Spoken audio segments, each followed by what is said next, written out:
کہ سب سے اچھا ایمان کس کا ہے؟ فرمایا سب سے اچھا اور کامل ایمان اس کا ہے جس کے اخلاق اچھے ہیں، جو بات اچھی کرتا ہے، جو لوگوں کے برائیوں کی ٹو میں نہیں رہتا، جو لوگوں کو اذیت نہیں پہنچاتا، جس کی طبع میں حیا ہے، جس کی طبیعت میں وفا ہے، جس کے انداز کے اندر محبت ہے، مروت ہے، بھائی چارہ ہے، حسن سلوک ہے، رواداری ہے۔ ان چیزوں سے مل کے اخلاق بنتا ہے، اچھی عادتوں سے اخلاق بنتا ہے، رویوں سے اخلاق بنتا ہے، لوگوں کے بارے میں اچھا سوچنے سے اخلاق بنتا ہے۔ تو اچھے خلق رکھنے والا شخص اچھے ایمان کا حامل ہے۔ بہتر ایمان اس کا ہے جس کے خلق اچھے ہیں، جس کا کردار اچھا ہے۔ اور جس کا کردار اچھا نہیں ہے تو سنیے اللہ کے محبوب نے ارشاد فرمایا، فحش مزاجی اور فحش گوئی، بےہودہ بولنا اور بےہودہ طرز زندگی اختیار کرنا، فرمایا یہ دونوں چیزیں اسلام سے نہیں ہیں، ان کا اسلام سے کوئی تعلق نہیں ہے۔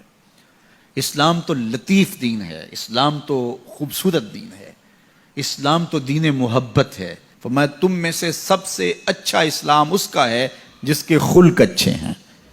اور اللہ کے محبوب نے فرمایا بوئستو لأتمم مکارم الاخلاق، میں اس لیے بھیجا گیا ہوں کہ میں اخلاقیات کی قدروں کو بلند کر دوں، اخلاقیات کی قدروں کو اونچا کرنے کے لیے، ان کی تکمیل کے لیے میں بھیجا گیا ہوں۔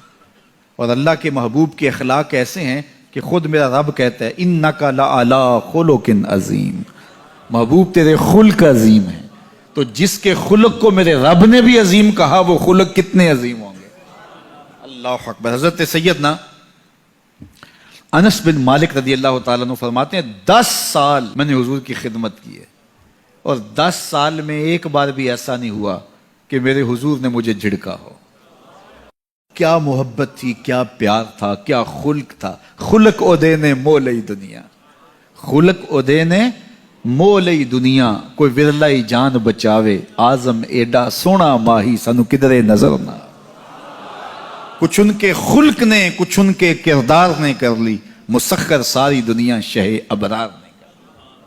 تو اچھے اخلاق کا حامل جب بندہ ہوگا، اس کا ایمان کامل ہوگا اور اس کا ایمان اچھا ہوگا۔ تو نامہ اعمال میں جو عمل ڈالے جائیں گے، جو ترازو پہ، میزان پر جو عمل ڈالے جائیں گے، سب سے وزنی عمل نماز نہیں ہوگا، روزہ نہیں ہوگا۔ سب سے وزنی عمل کون ہوگا؟ جو پلڑے کو جھکا دے گا، وہ حسن خلق ہے۔ تو لوگوں سے اخلاق اچھے رکھیں، لوگوں سے رویے خوبصورت رکھیں، بات کرنے میں سلیقہ سیکھیں، گفتگو کا طریقہ سیکھیں، لوگوں کے معاملات کے اندر، نجی زندگی کے اندر جھانکنے کی کوشش نہ کیجیے، اور لوگوں کے بارے میں حسن ظن رکھیے، ان کی بہتری کا سوچیے، اور ان کے لیے خیر کے ماحول کو فراہم کیجیے، ان کے لیے آسانیاں پیدا کیجیے، اور ان کو جو ہے وہ آپ اچھائی کی طرف بلائیے۔ میرے بزرگ فرمایا کرتے تھے جس سے دوستی ہو تو اس کا بھلا سوچنا چاہیے، اور کسی کا بھلا سوچنا یہ ہے کہ اس کی دنیا بھی اچھی اور بالخصوص اس کی آخرت اچھی ہو جائے، تو اس کو دین کی طرف لایا جائے، اس کو اچھائی کی طرف لایا جائے تاکہ اس کی آخرت برباد نہ ہو۔ یہ کسی کا بھلا سوچنا ہے۔ تو اچھے اخلاق کا حامل شخص ہی ایک اچھا مسلمان ہوتا ہے۔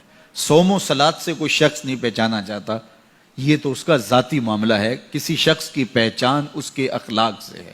نکاح کرنے کے حوالے سے بھی اللہ کے محبوب نے ہمیں جو رہنما اصول دیا، فرمایا جس کے اخلاق اور جس کا دین تمہیں پسند آ جائے اس سے اپنی بیٹی کا نکاح کر دو۔ تو وہاں دولت دیکھنے کی تلقین نہیں کی گئی۔ اگر یہ قدریں ہوں گی ہماری، ایک دوسرے سے جڑنے کی، ایک دوسرے سے قریب ہونے کی، رشتہ داریاں کرنے کی، تو پھر اچھا معاشرہ تشکیل پائے گا۔ اور جب ہماری جو ہے وہ ترجیحات اس سے ہٹ کر کے ہوں گی تو پھر اچھا معاشرہ تشخیص نہیں پائے گا۔ آج اس سے تعلق جوڑا جاتا ہے جس کے پاس دولت کی کثرت ہو یا کوئی صاحب اقتدار ہو، تو لوگ اس سے تعلق رکھتے ہیں، چاہے اس کے اخلاق کتنے ہی برے کیوں نہ ہوں، اس کے رویے کتنے ہی تلخ کیوں نہ ہوں۔